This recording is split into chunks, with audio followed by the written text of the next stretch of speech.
Nasugbu Ayan po mga Batangas. karils, nautusan Wet po tayo market. ng asawa ko na mamalengke para po bumili ng gulay, yan, lumpiang gulay. Magbibili po tayo ng pansahog, bibili tayo ng sibuyas, yan po.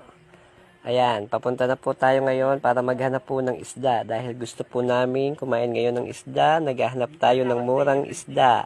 Ayan, napakalaki ng mga bangus pero mahal po dyan kaya lumipat kami sa kabilang istasyon na may bangus din at nakakita nga po kami ng biniklad na mura. Ayan, mura lang po dyan. Ngayon, ang ginawa po natin ay pinatanggal po natin yung hasang at pinabiklad at pinatanggal ng tinik. Tignan nyo si ate, gano'n lang po pala ang pagtanggal ng malalaking tinik sa binaklad na bangus. Pagkakagaling at pagkakalupit ni ate magtanggal ng tinik.